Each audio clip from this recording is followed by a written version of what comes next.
welcome to the Mitches podcast. Today we have Freddy Jan. Thank you for having me.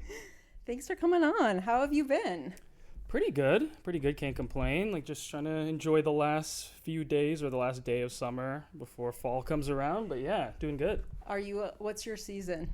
Summer, without a doubt. Yeah. Hate winter, hate spring. Kind of hate all the seasons other than summer, to be honest with you. So I'm about to get out of my comfort zone for the rest of the year. Yeah. You don't like fall at all? No, actually, I feel like I'm one of like the few haters of fall, where like the leaves falling and changing color just reminds me of like things dying. Like people are like, oh, it's so beautiful. I'm like, the trees are dying. That's what's happening. The flowers are dying. The grass is dying. I just see like death everywhere during fall. You're not frolicking through a pumpkin patch with your pumpkin spice latte? No, like the opposite of that. Even like when I was a kid, like when kids would like jump in the leaves, like I would look at them and I was like, that's a dirty. Like animals are pissing in those leaves. Like from the very beginning, I've hated fall. Were you a funny kid?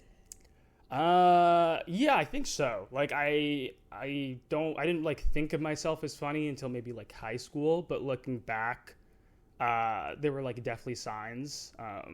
Like in grade 6, we had to do this like project for school where Sorry, give me one no sec. worries.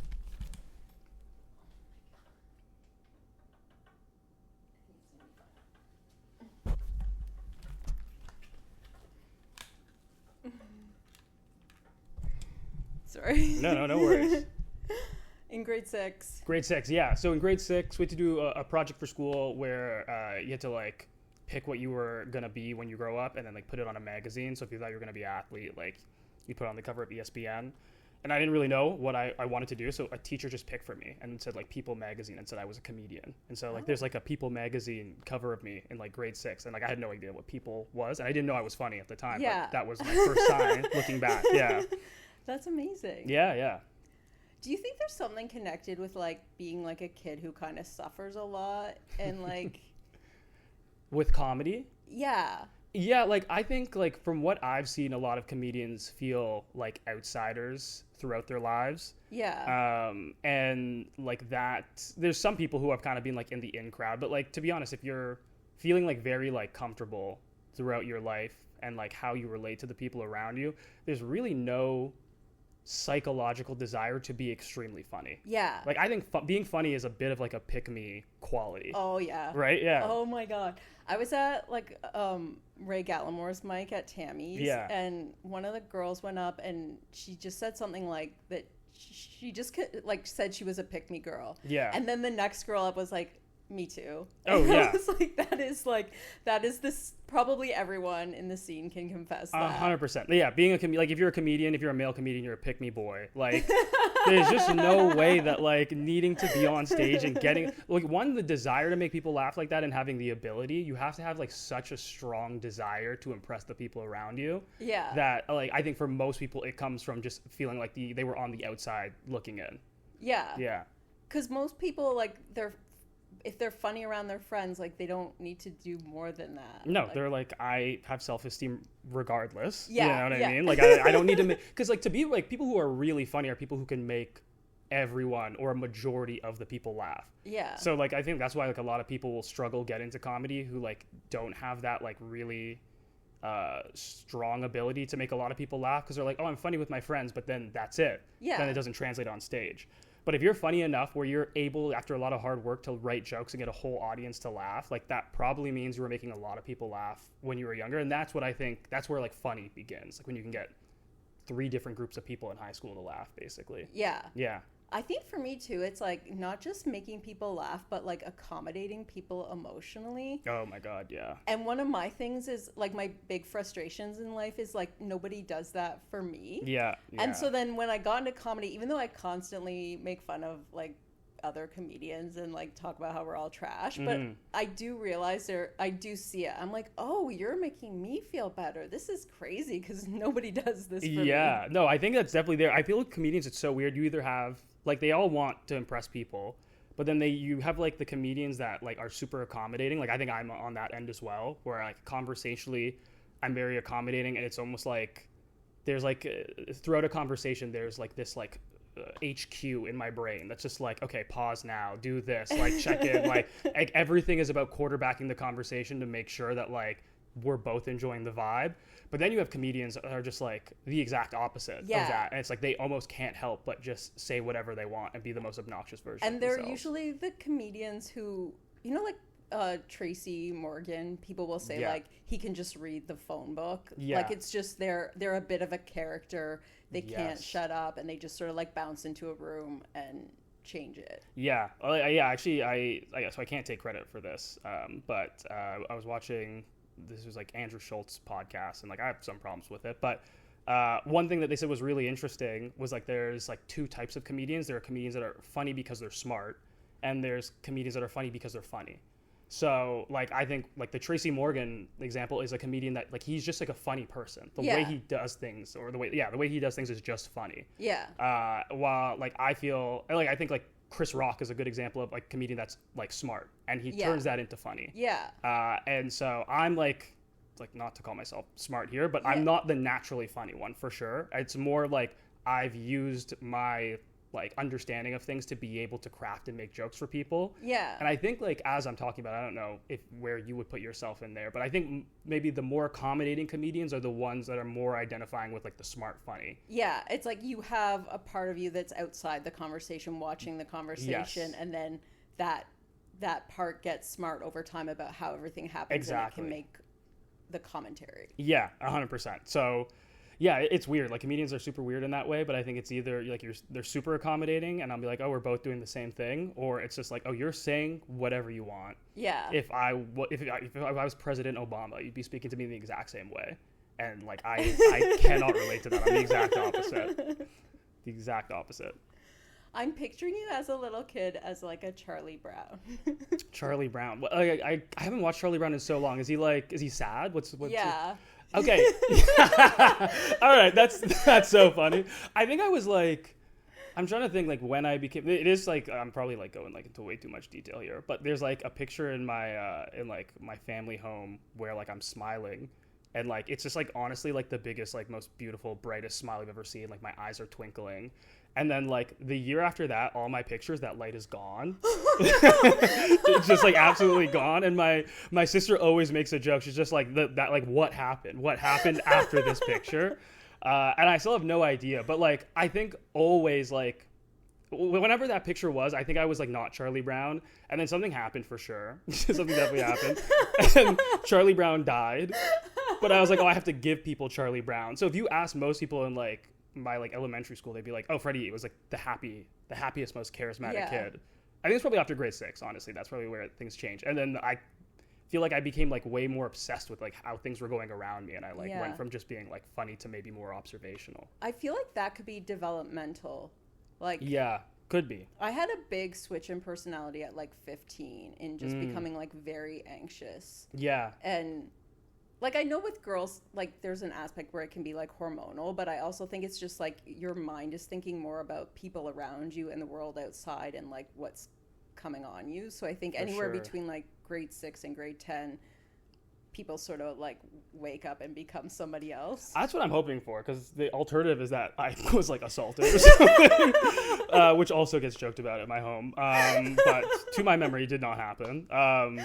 But yeah, it is crazy. Like I'll think about that sometimes, where like when I was in school, and like I said, like I love summer. That's like my favorite season. And as a kid, like I never remember waiting for summer. I would just like go out on the playground, and then one day it was hot, and I was like, oh, awesome, summer's here. But if you think about like how crazy in the moment that is, like just to like you're not even like counting down the days, because every day is just so good in its own way.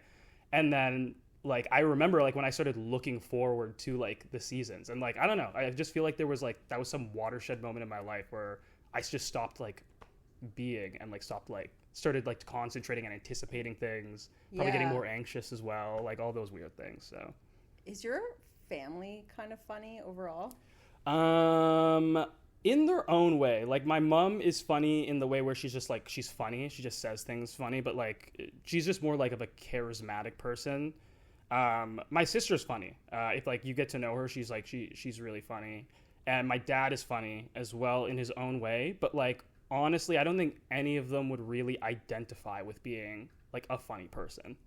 Is the sister older or younger? She's a younger sister, yeah. So I think like Like, they're all funny for sure, but like I think the big thing that distinguishes it is that none of them like look to be the funniest person in the room. Yeah. Like, I feel like I identify with being funny, and I have like since grade 7, and like at all of their respective ages now, they're just like, no, I'm just me, and then sometimes I happen to be funny. Like, it doesn't really matter to them. Yeah. Yeah. I respect that. It's way better.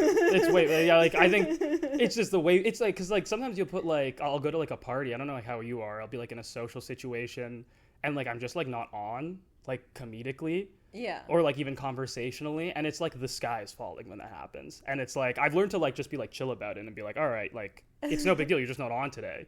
But most people, they just go about their lives, and they're like, they don't have like this like inherent need to like impress people to the point of like you're a cult leader or something. So yeah, it is way better for them, I think.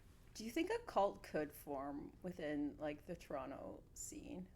For sure. I think like there has to be some correlation between like being a good comedian and being a good cult leader. Like, I could be a good cult leader. I know if I put like my 100% effort into it. But I feel like you couldn't really do it around. You couldn't recruit from comedy because nobody wants to listen to or follow anybody else. That's true. It's like it could, like, everyone would have to start their own cult and then be like in competition with each other. It would be like a bunch of comedians like preying on open micers to become to join their respective cult, which is honestly kind of comedy already if you really think about it. Actually, I do think that happens a little right? bit. Yeah. But like somebody who's farther along in the scene, who's like roping in younger people to be like, 100%. I'll help you, and nobody in comedy wants to help you. No, yeah, and it's just like, I don't know, maybe I'm getting like too cynical about it, but like I do feel like a lot of comedy is just people pretending like they have more real life, or you know what it is? It's like they're using like the clout they have in comedy and like making it seem like that projects in every other area of life. Yeah. And like 50% of that is also like the newer comics revere them because they're good at comedy, and at that point comedy is everything. But there's very few like comedians who are established that I feel like will tell them like, hey, you don't need to respect me so highly. I rarely ever hear that. Yeah. And I think it's because like they low-key kind of enjoy it a little bit, and then like these like weird kind of cultish groups. Toronto comedy to me is just like 9 different like comedic cults that like revolve around JFL and like different comedy competitions, and we like make it work because we all need to get booked by the otother cults from time to time. Yes. You know, but like everyone's in their own group, and then you have some free agents and stuff like that.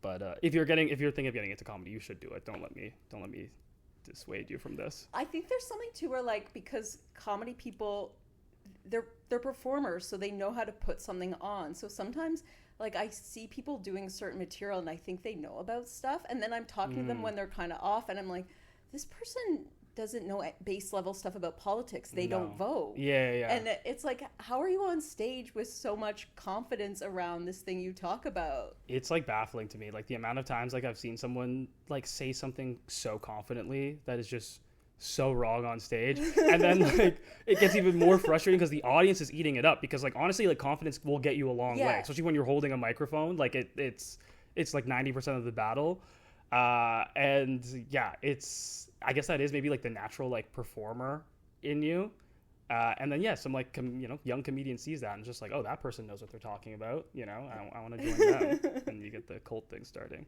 So how long have you been doing comedy? I'm like at 6 years now. Yeah. Amazing. Yeah. So before COVID.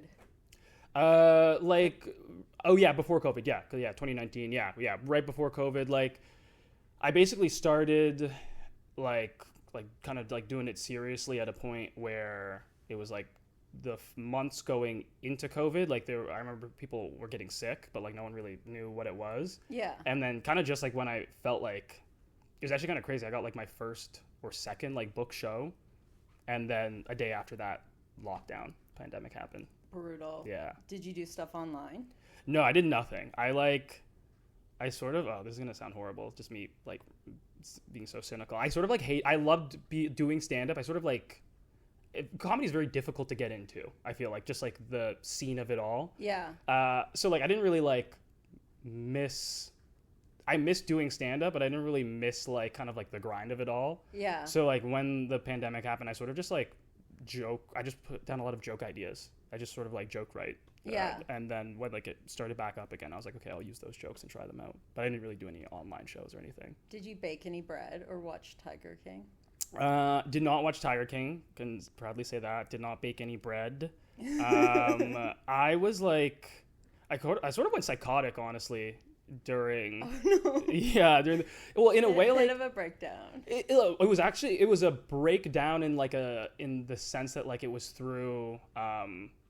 I don't want to use the word like self-help, but it was like basically I was like extremely anxious of like the lack of like things to do, making it so like I didn't do anything at all, and like I regressed in every way possible. So I like manically like structured my life in a way that was like kind of like American Psycho-esque.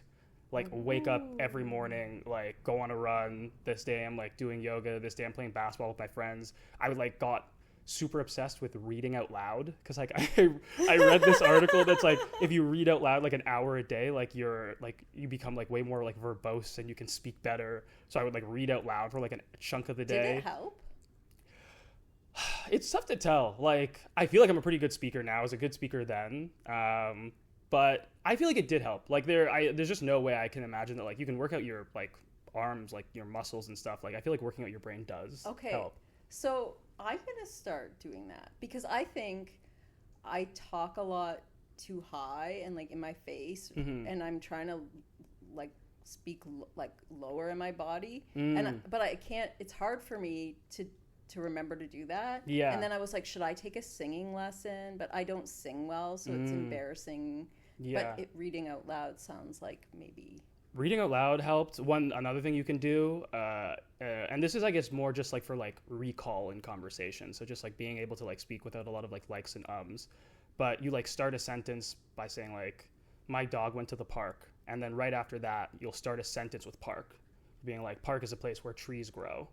And then you'll be like, I'm doing bad at it now. You'll be like, grow. I don't know. I can't think of something that starts with grow actually. But you keep doing that basically, and it's all more difficult than you think. And it makes it so that like when you're speaking, you're just quickly able to pull whatever you want to say from your head a lot faster. So I'll also do that. So that good. Helps. Yeah. I like stuff like that. I'm like obsessed with stuff like that. Like so I basically just went self-improvement stuff. I just like went full into self-improvement for like basically like 2 years, to the point where it honestly probably became redundant because I was getting so obsessed with it. Yeah. Yeah. I feel like I had a lot of self-improvement focus in my 30s, and there is like a limit to it where it's just like you're trying to, I don't know, like game everything and make everything efficient, and at some point it starts to just like eat away at my life. Yeah, because then it becomes like a burden. And like especially when you start to attach your self-esteem to like how you're doing and like how often you're doing it, and then you just can't sustain it. You're like we weren't put on this earth to like self-improve in such like a fake contrived way. Like you have to put it into practice in ways that like actually feel good. So like when I was doing it for just like 2 years, like, oh, I stuttered on this one word while reading East of Eden. I'm a loser today, you know? And I was like, this can't be good, because now I'm bummed out. This is not good for my mental health, which is what I like did this to help with. Yeah. So there definitely is like a law of diminishing returns, I think. But I think it also just ties into this kind of obsession with achievement and status. Yeah. And it's like you can be on your phone and get this sense of like, oh, I'm doing good because I'm improving with the other people. But you're not, it's not the same as having like a real life that's like connected to other people and where you have purpose. For sure. Yeah. No, I completely agree. Like, I think you need that more. That's like what the achievements are for. Like, you know what I mean? Like, it's like, I don't know, if you're like practicing your jump shot in basketball, it's for like the actual game. Yeah. So it's like, when I could do like as many like, you know, conversational exercises, but like what's the basketball game? What's the actual thing that I have to do? Yeah. And if you don't have that, but I don't know how, are you very achievement focused though? Are you like that? Yes. Yeah. But I feel like I don't think I was in my life. Like I feel like in my 20s I found people very annoying if I was trying to socialize with them and they were like, oh, I want to talk about my career and I want to talk about what I'm working on. I'd just be like, this person's boring. Yeah. And then I think there was a necessary adjustment in my 30s that I had to like do some adulting that I should have been doing all along. But then it's like I went the other way. Yeah. And now it's like I'm trying to like be an integrated person who's not like overly focused on lists, but is also not daydreaming. True. Yeah, that's hard because I legit feel like those are the two things I do, which is like focus on lists of things I need to do, or like maladaptive daydream until I'm like hungry in my bed because I haven't eaten for 9 hours. Like those are the only two ends on the spectrum I ever occupy. So if you ever get to the middle, let me know. But that's like my eternal struggle. I read this thing about maladaptive daydreaming. It was like somebody was trying to come up with like all the genres of daydreaming. Oh, okay. And one of them was like mayor of my own town. And I was like, oh my god, that's so me. Funny. You're mayor of your own town. When is that like? Is it that specific, or is it like metaphorical, like conceptually, like you're a mayor of your own town, like you are in charge of something, and that's what like, you're daydreaming mine about? Wouldn't be like an imaginary town or a mayor of a town, but it'd be like I'm in charge of the world, and this is how I'd fix it. Yeah. Okay. I think mine is like mine's proving people wrong. I will maladaptive daydream about like proving somebody wrong in my head so often. Yeah. But then like also it's crazy. So I don't know if that's under the mayor of my own town category, but that's a different one. But I have that one too. Yeah. And I think it's also like I'll just do a thing of like trying to explain things logically, and then I just think I spent so many years doing that, like in my own head, and then it would come out when I talk to people, and then I realized nobody values that. Yeah, it's well, I think people, they don't value it as much as we value it, which I think is like the problem, right? Like if we're working on it, like we're going to, it's like we're sharpening our swords going to battle. Yeah. And everyone's like, there's no war. You know what I mean? Like, and which is like nuts. I knew it was like getting bad. Like when I was like at a party and I had like an argument with someone and it wasn't like intense or anything, but like I ended up like proving my point. And then the next day I was like in the shower and I was like daydreaming about how I could have won better. And I was just like, you're insane. Like, this is like a psychotic, you're supposed to like have this, like when you lose the argument and you're like, oh, this is what I should have said. But I was like, you weren't efficient enough with your words, actually. Like, you could have done this so much quicker. See, for me, it's like, I feel like there's moments when I'm saying stuff and I'm just like laying down perfect logic. And then somebody else who's less informed than me, but more humble, just comes along and goes, well, this is how I see it. And they prove my point without being clever or an asshole. Yeah. And then I'm like, oh, I could just be like a regular person and state like how I see things. Yeah, that's what, well, it's nuts. It's I'm trying to get. Oh, the thing is, I won't even argue that much in real life with people that I'm not like super comfortable with. Like at that party, like I was drunk, so that's why it happened. But like, and I think that's honestly part of the reason. I don't know if this is good podcasting, just in the minds of an amateur comedian. But like, I think that's why I'm like so into it. Is that like so many times like I'll hear something stupid. And I'll be like, I want to say this. And then I don't. And then I think like in a weird way, like that like gets internalized in my system. And it's like apparently like if you don't like sleep for a long time, your body will just like make you dream during the day while you're like awake. And I think like I like repress so many like arguments that I want to have. My body just like forces me to have them in my head in the shower before I go to bed. But do you think then it comes out in your comedy? Yeah, without a doubt. I think like 90%, like the way, is it like water has to find ground? Yeah. Like it will keep. Yeah, actually, yeah, I think that's, it will find a way out. And I think there's like a constant, like, I don't know if you have this, but like, there's a lot of my comedy is me being like, okay, this is how people say things are, or like, this is how things are, and this is why I think that's wrong. And I think like that like desire to find comedy in those spaces is like the water you're saying. And it's just like, if there's a crack in life, any sort of logical inconsistency, it could be political, or it could be like how someone acted at a party. I'm like, oh, now I get to scratch the itch of saying it, and that's like the water sort of like flowing out. So yeah, I definitely think I'm like that. Yeah, I think some of my comedy is like venting anger at others, and sometimes I don't even like explain my point. I just shit on the other person, and then some of it is like I do kind of like, where I explain things, but I'll just twist them so I'm not even saying things logically. But it's like, because I'm good at like saying points, and then I'll just say kind of like nonsense points, or points where I'm clearly being motivated by selfishness or idiocy. Yeah. And it kind of like playing with that like aspect of myself that's smart. Yeah.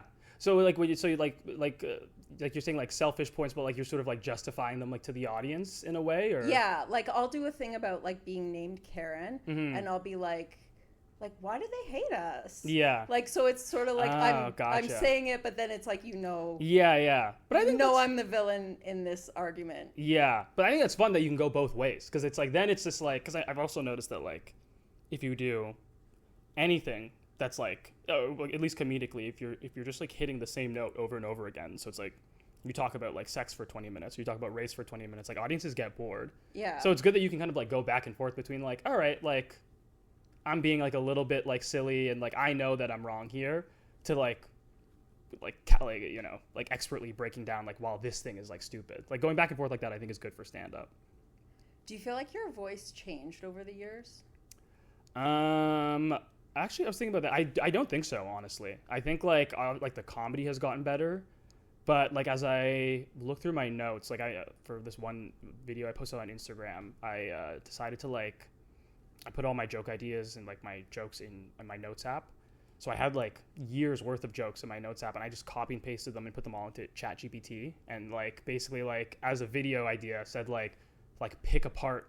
Like basically pick me apart based off of like my jokes, essentially. Oh shit. And then like I'd be like say go harsher, go harsher, go harsher.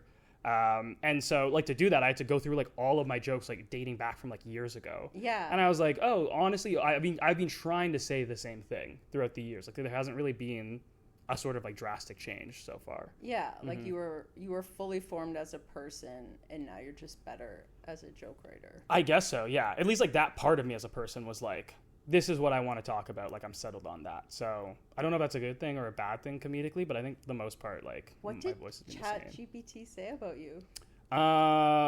It said like I turned my phone off actually. Okay, let me try to remember. It said I had a chip on my shoulder, which was accurate, 100%. Said I had a massive chip on my shoulder. It said that I have like a strong desire to prove myself as intelligent constantly, which is also true. And then it said like a bunch of other, like it was honestly pretty spot on. Like I gave it like every single joke idea I had over a 5-year time span was like in that notes app, and I like gave it all of it. So like honestly, like if that's some bravery to allow yourself to be judged like that. Yeah, I guess by a robot, no less. Honestly, yeah. Well, now it's just like I don't know. Like people have been like, you shouldn't have given it that information. Now it knows all this about you. I'm just like, all right. But yeah, I think it's like whatever it did say though, I can like, for better or for worse, I'll like kind of like hyper rationalize like all my emotions. So like, I'm not perfect, but one thing I can say is like, I do know where most of my flaws lie. And so when it said all those things, I was like, okay, yeah, these are just all things that like I sort of like knew. And I was like, it's funny. So I just like put it up online. I like that. I feel like it is like one of the gifts of comedy that like you get more in touch with like your own faults, and for sure, in less about like trying to fix them, that just knowing like, no, that's who I am. Yeah. And it's like, I don't know, it's there's something nice about it in the sense it's just like once you sort of like accept them and like be like, all right, this is something I need to work on, then it like completely like declaws like any sort of like insult or like critique that could come your way about it. You're just like, yeah, I'm aware. Like I've built this into like my understanding of myself. The thing is like I'm like pretty new, so I actually still feel like I have to go down that path more. Like I've never been roasted. True. Like, I definitely know where my voice is, but I think there's a lot of stuff about me I haven't talked about yet. So I'm like, and I have trouble seeing myself. So I feel like I'm still on this kind of bit of a journey with it. Yeah, that's fine. Like, have you been roasted? I have, yeah. I've done like a decent amount of them, and like those ones are interesting because it's like it will do what ChatGPT does or did, but it will just be all external stuff, which is like I actually don't know if it's like for the best for like one psyche to just like know all your physical flaws in great detail. But like I've like done enough roasts now that I'm like I can write comebacks preemptively based off of like what I have seen before. I'm like, they will come after this. Okay. And like again, like I'm super obsessed with doing all my flaws in a way that is honestly unhealthy. So I kind of do like it, but like 100%, it can be like very demoralizing. And so that's why I get when people are like, oh, I don't do roasts. Because it's like, like, especially if you go after people who are like really looking to win, like they will find the one thing that you're like insecure about in your body or the way that you speak, and they will like go after it in front of a room of 150 people. Yeah. I think that's the other thing too, is like the audience being there. Because I think if I'm getting made fun of, it's usually by one of my friends, and it's just me and them, or like me and the other friends. And like one of my friends does an impression of my voice, and I find it kind of fascinating to hear him do my voice. Because I'm like, oh, and it's a bit of a character of me talking. So I'm like, this is funny. But yeah, I don't know how I'd feel if he's doing that while a room full of strangers are laughing. Yeah, it's like I still do them. So it's like you can get used to it for sure. And like there's only been a couple times where I'm like, damn, I didn't like that one. That one hurt my feelings. But even then, like I think the big thing is like when that does happen, you also can't show it. That's probably the biggest thing, is that like when someone gets like an insult that's really good, it behooves you not to let that person know or the audience know, because then it takes away from your ability to win. So it's sort of like that thing where it's like when you like fall down in public and then you have to pretend like you're okay. Yeah. And then it hurts more because you're pretending that you're okay. It's like, that's honestly what a roast is. Like 1 every 4 times, basically. So if you're prepared to do that, then I definitely do recommend it.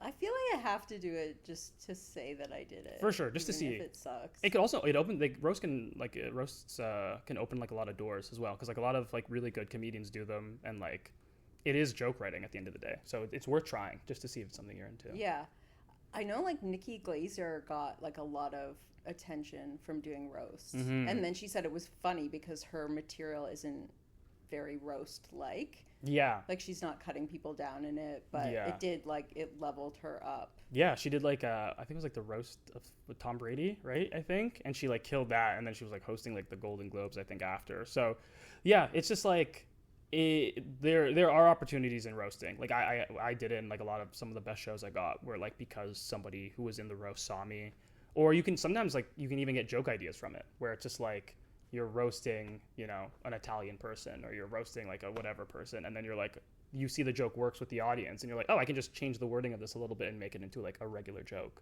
So there's a lot of value in that. Nice. Do you have anything you've done in comedy that's like your thing you're most proud of? Proud of. It's tough to say. Like, there definitely are. Like, I have like a bad thing where it's like whenever like I accomplish something, like immediately I'm just like, now it becomes like whatever, in a horrible way. Yeah. So it's like, I don't know, like the opposite of King Midas. Just like if I touch it, it just like turns to like a rusted piece of junk.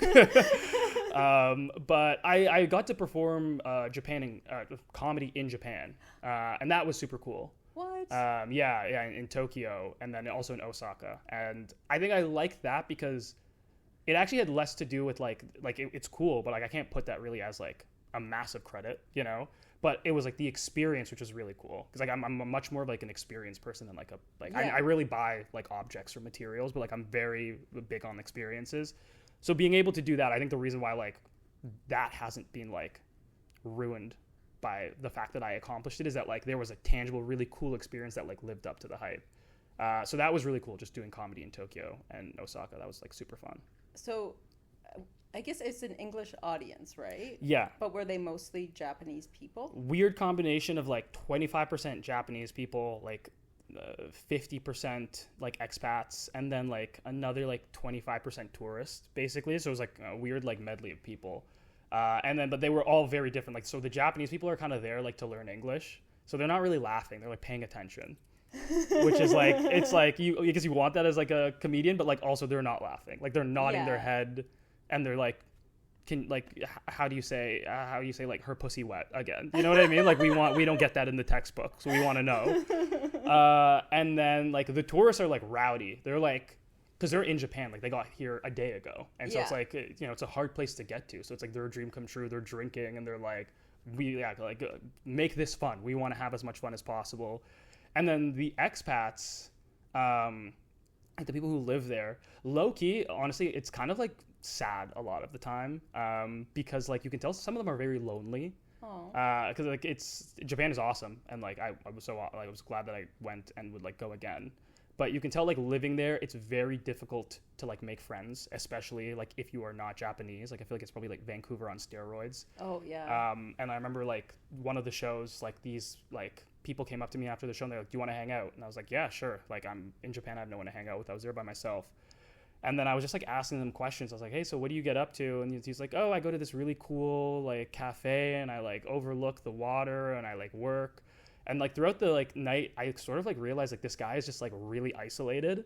Like I was like, oh, I'm getting tired. I want to go to bed. He's just like, no, let's keep doing karaoke. It was like 3 a.m. And like I was in the like it was like 3:30, and I was like gonna go home. He's like, so what are you doing like tomorrow morning? And like I was like, oh, like this guy, like he gets a revolving carousel of people coming through his throughout his life, but he has like no like whatever connection you had that with a friend that made fun of your voice, like he doesn't have that around him. So I think there's like a lot of that in the expat community there. Oh. So they're like almost looking for friends. So you get like the very different vibes from like the audience. Yeah.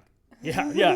No, it was like astonishing. Like, we were doing karaoke, and he started like singing like a Radiohead song, and I was just like, there's way too much emotion in this. Like I think it was crazy. I think it was like no surprises or something like that. I was just like, oh my God, like this man is depressed. But it was a fun night out. Do you find like as you get more material, like that there's like an art to how you put it together?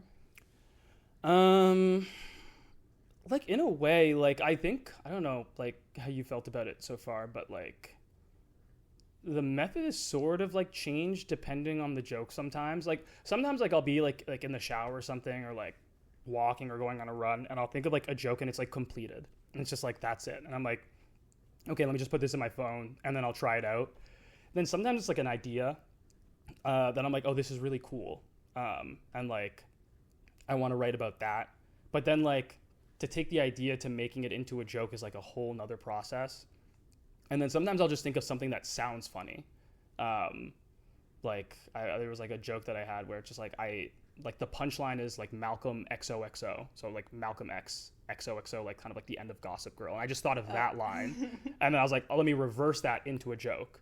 But then there's been some times where I'm like, oh no, like I want to like write a joke about how like, I don't know, I don't think I'm going to die in a hospital, you know? And like, that's just like an interesting thought, but like like to me, but like, I'm like, there's nothing inherently funny about that. I have to make it funny for the thought to make sense. What makes you think you won't die in a hospital? I just don't think I'm going down that way. I think. How do you think you're going down? I just think like however it is, like I hope that it's like me. Like I don't want to say like if you die in a hospital or if you don't die in a hospital, you're going out like triumphantly. But like I do think if you don't die in a hospital, it's unexpected. And I think like I would hope that like when I go, like I was living life, you know, in a way that was like so aggressive that like I didn't have time to make it to the ER. Okay. Yeah. That's respectable. Yeah. But like, I don't know. Also like you're 90 years old. You're probably gonna end up in a hospital. But I thought of that and I was like, okay, you know what? This is I'm pretty sure most people don't have that thought. And if they do, they would like to hear someone else say it. But I was like, it's not funny. And I can't just go up on stage and like talk about the inner workings of my mind. I have to make it funny. So that was the process for that joke, which I have not completed. Yeah. Because it's not funny. My hope is that I won't see it coming or be like waiting for it for years, but I have a feeling that that's what I'm up for. I don't know that why. A hospital death is what you're gonna get. Yeah, like a long. I've like had. I think it's like an interesting question. Like I think mostly like in a weird twist of fate, I'm sure like life gives you the opposite of what you want. But like, I think like I don't know. Like dying in a hospital, in a sense, it's like if you do, for the most part, maybe like you're older. Then like you can make an argument you lived a good life and then like you just like got, you know, some sort of like deadly illness or whatever. But like also really cool to be like 80 years old and like you went on a run and your heart gave out, you know? Yeah. So I don't know, but I do think it says a lot about the person of what they want to have. Like the fact that you want to not die in a hospital says a lot about you. Like what's the psychology of like, because I feel like there's a lot of people when we're talking about big birthdays and people are like, I didn't think I'd live to 30. Yeah. And I understand some people have a extreme life, but it'll just be somebody with my life. And I'm like, well, what did you think was going to happen? Yeah, what was going to happen? Yeah. There's like 30-year-old headhunters just coming after you. Yeah. But is that just like, what do you think? I think if you don't, if you're like, I think there's like different ways to look at it. Like, I think if like I feel, because I've asked people this question before, and like I kind of get like a bunch of different reactions, but they can be broken up to like 3 or 4, which is like, one, I say it and someone's like, oh, I also don't want to die in a hospital. And then I gotten this response, which is honestly the majority of the time. It's someone being like, what the hell is wrong with you? I don't want to think about that. Which I think that also says something about them. I don't relate to people who don't want to think about weird shit. Me neither, at all. I was at a bachelor party, and like I asked somebody, and they were just like, what's wrong with you? Like, this is a depressing thing. She was like, I'm a nurse. I hope you know, and this is offensive to me. And I was just like, how are you being a nurse? No, I was like, you got to chill. I was like, you actually got to chill. And then like I got like upset. So then I sort of like, I was just like, well, honestly, I think you are dying in a hospital. And then she did not. She was not happy about that. But whatever. So yeah, a lot of that. And then some people are like, oh, I hope to die in a hospital. I think that one probably says like, again, this is all pseudo-intellectual bullshit, but like, I would like my life to go according to plan. Like, I like the idea of things going according to plan for me. For me personally, I like the idea how like, I feel like you as well. It's like, we're both trying to become comedians. Those are very like lofty, kind of crazy goals. Like, it's even past ambition. Like, you got to get lucky. So It's just like, I could see why we like the idea of us just like living life to the fullest, and like, we don't know what's going to happen. So I could see like people being like that. People who are uncertain, I'm just like, I don't know, just like, or not uncertain, they don't want to hear it. They're like, I don't know. I don't want to say like normies, but just like annoying people that I don't want to deal with. I don't know what their psychological thing is. And then the fourth one is the people who are like, oh, I'm not sure. And like, they don't mind talking about it, but they're just like, I actually don't know. And like, those are probably the normal people. Like, that would be like my sister or my mom. Like, they would not get offended by the question whatsoever, but they'd be like, how am I supposed to know? Yeah. And like, I'll play around with you here, but like, I don't care either way. Do you think about like, as you age, like who will be like how many people you'll outlive? Oh, all the time. Yeah, actually. How old are you? I'm 29. Oh no, I'm 30. I just turned 30 actually. Jesus, okay. That's oh god. I feel like you're young to have this thought, but I'm like mid 40s, so it's like, I'm like, oh shit, like the second half of your life is just people, you know what I mean? Going. Yeah. Like, it's like when people my age die, it's not like what it was when I was your age. It's just like the beginning. It's like I've entered heart attack season, and so the early ones are going. You know? And you just see people passing, and it's like, this is what. Like, you know, like when you're in high school, you think about like what people are gonna do when they grow up. After 40, it's just like, how are people gonna die, basically. Yeah. That's the last part of your story. Honestly, like I've never like thought about like, well, no, actually, I really do hope that I outlive all my friends. Like I think like, I live like a life that's like pretty regimented. Like, I try to eat healthy and like exercise, and it would just be like the cruelest twist of fate if like I live a shorter life than my friend who strictly drinks Mountain Dew, you know? And like, that would really suck. So like, I'm hoping that I live longer than all of them. But I don't know. I think like my sister I even talked about it. She's like 4 years younger than me, and I was just like, I think I'm gonna outlive longer than you. I want to live really long. Honestly, I want to live like a long life that ends outside a hospital. I respect that. Now my thinking is like, I want to bring my siblings with me. Like, you want to die with them? No. Oh. I was like, this is getting cultish. I want them to live long with me. Like. Oh, yeah. And I also want my sister to live long with me. I just would like to live a little bit longer than her. But yeah, I agree. I would like my siblings and my family. Ideally, like, in the perfect world, like, everybody in your family dies like around the same time. You know, that would be great. Let's plan it together. Which goes back to the cult, because that's what they have. That's is the thing. A group death. Right? You drink the Kool-Aid and then you go out. You go in a blaze of glory. But you're not gone, because you just go onto this spaceship. Yeah, exactly. Yeah, the astral realm. And yeah, you get like you talk to the weasel god who reincarnates you. Are you a conspiracy guy? I feel like in a grounded way, which is what every conspiracy theorist person says. So I understand like that's probably losing me credibility. Like, I don't believe that, I believe we went to the moon, but like, I believe there's probably like multiple Epstein's Islands, you know, maybe not owned by a guy with the last name Epstein, but like, that couldn't have been it. Like, and I don't know if you know the movie Eyes Wide Shut. at all with Stanley Yeah, Kubrick's yeah. movie. So it's like kind of about like the whole like elitist. Even there was a moment when I can't remember which pope it was, but he was quoted as saying like there were certain like nunneries where you would find out like one of the priests had just been like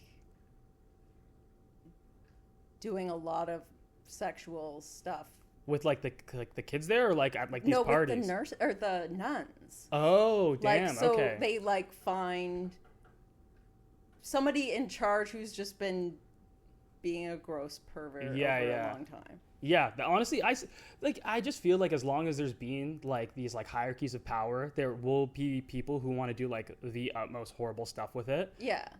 And like I don't know, you go back like 30 years ago and you'll read all these things where it's like now the FBI has admitted that they were like putting hallucinogenic like drinks in like, you know, the black women's Pepsi. And I'm just like, okay, so are we not, they just stopped? Yeah. They just stopped in 1985 and they're like, oh, we're good now. You know, like there has to be so many things that they're doing that are bad that I like feel stupid to turn my brain off to all of the possibilities. Yeah. Definitely testing things on people. For sure. Couldn't have stopped. No, I think testing people, I think they're having crazy parties. I think there's a false confidence around thinking we're moving past like sexual abuses in workplaces. For sure. Like I it's almost like, you know how like back in the day people used to think like it was just in Hollywood. Yeah. That kind of casting couch, and then you found out like, oh, you could actually be in any industry and getting preyed on sexually. Yeah. And now people are doing it like, oh, it's in the past. But it's like, no. Yeah, like it's all done. No, I completely agree. I think it's like the weird thing about Hollywood is that people are like, oh yeah, it was in Hollywood. There's like all these pedophiles in Hollywood. I'm just like, no, you only care about the pedophiles in Hollywood. It's just like if I told you like this dude named Jimmy is like looking at weird stuff at like an office in Seattle, you wouldn't be like, let's tweet to get Jimmy out of like his like regional accounting job. You know, we just don't care. But you could be managing a Burger King and ruining like however many people work there's lives. 100%. Yeah, I think it's definitely everywhere. I think like there's probably like a lot of it in Hollywood because they were getting away, and like there's a really weird imbalance of power between like a producer and like a young actress who's trying to make it. But like there's just no way that like all that weird stuff isn't everywhere. Like you even see it in comedy, honestly. So it's just like, yeah, I believe it's like super pervasive. Do you like any fun conspiracies? Fun conspiracies. Aliens? I believe in aliens. Honestly, my hot take is that if you don't believe in aliens, unless it's for religious reasons, like you're an idiot. Like truly, like at this point, you're the alien. Like yeah, actually, yeah, truly, you're the lizard person. I don't believe you're covering up for something. But yeah, I believe in aliens for sure. But do you think they've been here? Honestly, if you had asked me like 15 years ago, fucking like 5 years ago, I would have been like, I'm not sure. But then like, I don't know if you've been like watching like all of these like UFO disclosure things that like the US government has been giving out, but I'm like, oh, like you guys were hiding stuff, and like people just don't care now because there's like a million wars and stuff like that. But like I can't imagine that there's not more stuff. So if I had to bet and my life depended on it, I would bet that they have been here. Well, because I find it confusing that like it's that whole thing. There's so many planets that there has to be. Yeah. And then how come they haven't got here yet? Like, is no one smart enough to get off their planet? Yeah, I forget what that's called. I think it's like I'm going to sound so dumb. Maybe the Fermi paradox, I think is what it's called. About just like, if there are aliens, like why haven't we like made contact? But then actually I watched like a video on it, and there's basically like a ton of reasons. Like it could be like basically that they haven't made contact because it's the equivalent of like a tribe in the Amazon, like not having internet, and we're trying to contact them. Yeah. Like they're just like so far beyond us that like whatever form of like technology and advancement is needed to hear from them, we don't have. Yeah. And are there tribes we won't contact because we don't want to fuck with them? Exactly, yeah. Like there was that guy that was trying to contact the tribe. Yeah, and then he died? Yeah, and everyone was like, yeah, you're not, like, leave these people alone. I like hate to say it. I like legit, when that happens, I do not feel bad for the people that die. So we could be on like interspace news sometimes because a ship, like an individual is trying to come to Earth to be the first guy to contact us, and then he gets like he gets nuked. Yeah. The alien community is just like, he deserved it. Leave those innocent little Earth babies alone. Yeah, on their version of Reddit. They're just being like, you disturbed the local ecosystem. Like you shouldn't have done anything. Okay, but do you think they watch our media and have opinions on us? I think if they are watching, they have to have opinions. For sure. I sort of like the Star Trek like approach to it, which is this like you have classifications of like different civilizations based off like how well they progressed, and if you haven't gone to like a certain point, they won't make contact. Yeah. So like if they haven't made contact, I'm assuming because like humanity is obviously fucked. Like I don't think we're contact worthy at this point. So like like maybe they just look at us like it's like we're like the planetary version of Love Island. They're just like they're tuning in, they're having fun. They're like, oh look, Freddie wants to be a comedian. Isn't that funny? He thinks those are gonna solve his issues. What a silly little boy, and like they watch that sort of stuff. I think when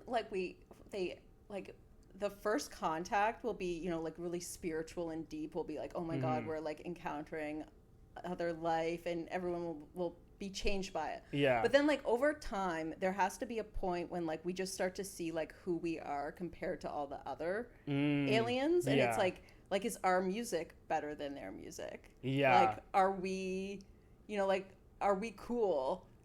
I think, and like obviously there's like a huge bias here. I think we would have one thing. I could low-key see like humans being like the funniest people in the galaxy. I could see like how humor could be like a thing that we have. Yeah. Or like music, and that will like, I'm like kind of nerding out here, but that we'll have actually that trope a lot in sci-fi, where like human beings will have like one thing that we're like better at than others. We have like the most anxiety, but it makes us really funny, right? You know what I mean? It's like we're like I feel like we shouldn't have gotten here, and because like we've gone through like so much in comparison to other civilizations, we're like super funny, or we're like super good at this like creative outlet, and people are like, holy shit, like you guys are painting past like finger painting. We thought we stopped there. Oh, you know what I mean? They're like, oh, like the Mona Lisa, that's insane. I'm like, oh yeah, we've been depressed for generations. Like we never figured it out. We've been on like this horrific emotional hamster wheel that made us really good at drawing. They're like, oh cool. I actually love that. Right? Yeah, it's nice. It's nice to have a thing. Yeah. Right? Yeah, especially on like a galactic scale. I'm here for it. Yeah. Are you a history person? Probably not. Like I have a bunch of friends that are super into history, so like it feels like hesitant to compare myself to them. Honestly, no. Actually, final answer is no. I'm not much of a history person. Like if I'm like reading about something and it involves history, then like I'll sort of pick up on it. I'm like more like into like the psychology of people. So it's just like I really don't care like what wars Napoleon won. I know he won a lot of them. Yeah. But like I was super interested to learn that like he had like a girlfriend that was cheating on him the whole time. Yeah. Like that's crazy. So fascinating to me. Like everything I know about him is from that recent. Like the movie that came out. Yeah. Is that Ridley Scott? Ridley Scott. Yeah, I hadn't seen the movie, but like I had like read like something where it was like a YouTube video basically explaining the Napoleonic Wars, and like I was like watching it, and I've forgotten everything about it other than the fact that he was like the most powerful man on earth, and his girlfriend was cheating on him. But like obviously like he was away. So like I'm not, so I'm not trying to demonize her, but I just think like that's so interesting that like this like relatively short man, is like doing all these things, and then like he comes back and he's like obsessed with this woman that like just constantly just like cheats on him.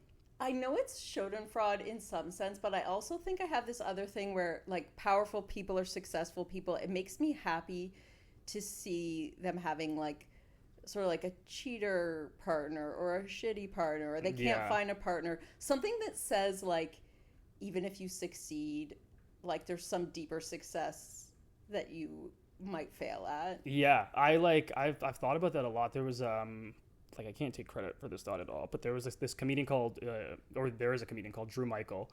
And he had like this special where basically like the whole like conceit of the special is talking about how there's like two different ways to measure success. There's like the commercial and like achievement success, which like we can look at comedians, for example. So it's like you sell out Madison Square Garden or something, or you're in like movies. But then when you look at all these people, like their home lives are like in complete disarray. And like as a society, like we never like hold our perception of success to like their home life and how like they were with their kids, even though that's what matters to us when it comes to our own family. Yeah. So it's like people will look at Oppenheimer, for example, and it's like, oh, he was like a great man, but it's like, no, like his like the woman, like the love of his life killed herself because like she was like so distraught dealing with him. And like he, had like all these like hardships, like, and his friendships like fell apart. But we'll be like, oh, he was a great person. Yeah. He's a great man. But like, he didn't have like a nuclear family that like had like love and like made him feel good throughout his life. Yeah. And I find like oftentimes, and that's like not to ramble, I guess, but like what I freak out about is that most of the people who are highly successful seem to have made that sacrifice. Like there are very few people that I like look at where I'm like, oh, they have like a great home life and seem really well adjusted, and they've also accomplished everything that like I would like to accomplish. I think about this with like, do you know Mo Sitta did that joke about Kobe Bryant? Like he had this clip about like when people who liked Kobe, but they would talk about like what he did, and it was like he wasn't very nice. yes. Okay, it was a video, right? I think. Yes. Yeah, I like have seen that. Very funny. Playing like the characters. Yeah. But like, it's not incidental that these very like sports has a lot of just like meanly competitive people, and it's like, yeah, that's how you'd get there. Like, yeah. But it's crazy because we want. I think my whole life I thought the narrative was like, those were good sports people were good people because they were like following their dreams and they were, doing good things to become at the top. Yeah. And it's like, it's kind of maybe like because you weren't well adjusted that like that's my fear, honestly, is this like for the longest time I like looked at like Obama. I was like, okay, he's a president, he's like a happy home life, there's no Monica Lewinsky's or whatever. And then like I learned like Michelle Obama, like I think in her like autobiography, it was just like, yeah, we didn't like talk for 10 years. Like we just like we had like a massive rough patch in our marriage that like aligned with the presidency. Oh shit. And I was like, oh yeah, like I don't know what your thoughts on it are, but like I don't know if it's like possible to like achieve great success and like have like a healthy like even past home life, just like a happy relationship with yourself and like the people around you that you love. Yeah. And I can see, like, because Obama to me seems like somebody, like, not like that he was a shitty guy, but just like when your life becomes so big. Yeah. And you have these, like, even just like in doing open mic comedy, it's like I'm busy all the time doing that. Yeah. So I'm not cultivating like real relationships with people. For sure. So it's like over enough time, the me that went down this path isn't having the fulfilling social life that the me that didn't go down this path. Yeah, I worry about that all the time, honestly, where I'm just like, would I be like, I don't know, not happier, because like I am happy. Well, I'm not happy, but like I'm content with life. I'm not depressed. Yeah. But like it's like you said, like doing like all these open mics, doing these shows, honestly being surrounded by a lot of the time people that I'm like, oh, I really don't want to talk to this person. Like, has that changed me into like a different person than if I had like decided to never do stand up? Yeah. And then just like prioritize hanging out with my friends all the time. Like I can't imagine that would not have had like maybe a better effect on my psyche. Yeah. But I feel like, and you can correct me if you're wrong, or if I'm wrong, but I feel like it seems like you've entered, or you have over the last like 10 something years, like ambition is also extremely important to you. Yeah. So it's just like, would my mental health be the same if I wasn't like ambitiously chasing after something as much as I am now? And I feel like the years since I've been in comedy, I think the creative outlet is amazing. Mm-hmm. I think I love performing. Yeah, same. I feel like I have a purpose. Mm-hmm. So I do feel like it was rounding out my adult life. Yeah. With like adding what I wanted to it. But I do think I don't know, like it is to my detriment, but it's like I'm okay with that. Yeah, I think for now at least, I think there's gonna be like a fork in the road for us where it's just like we're gonna like keep getting success, and then there's gonna be like the devil is gonna come in some sort of way, like some Faustian bargain is gonna like pop up where they're just like, you need to like not, it's like it won't be like you need to do this thing, but like I feel like right now we're okay with the sacrifices that we're making in pursuit of our ambitions. Yeah. And eventually, if you like your ambitions grow and the sacrifice grows larger and you see your friends and your family less, it's going to come to a point where the returns you get from being ambitious are not making up for like what you're losing not seeing your friends. Yeah. And I think like whatever that moment is, it probably is different for everyone on this journey, but like it will pop up and that will probably be where you should stop. And like that might be at different levels for people. It might be like, oh, when they get like a Netflix special, or like when their podcast takes off, and like, but that will be the fork in the road. And like right now, honestly, like my worry is that like I will pick the path that is just like, I'm just gonna be more ambitious, and then like I'm done. I want you to pick the more ambitious path. Right, and that yeah. See, and that's why I know you'll also pick it too, right?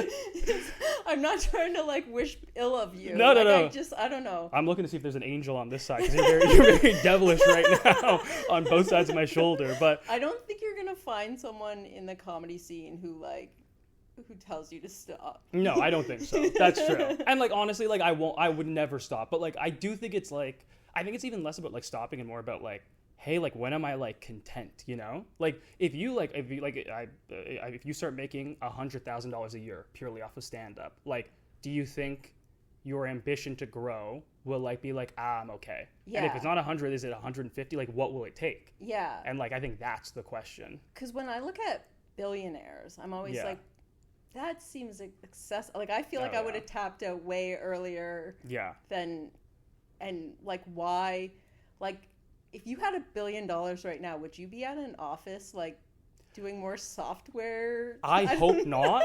That's the thing. I really hope not. But unfortunately, with the way my psyche is like set up, like I truly think I'm like, yeah, I'm in the office. I'm like, oh, I need 3. Like I hate when like billionaires are like, oh, I need more money to ensure my family is like protected and like they don't have to worry about, like, we reached that point like $500 million ago. Yeah. You know, and so just I don't know, like right now the way I'm set up, I can't imagine myself never not wanting more.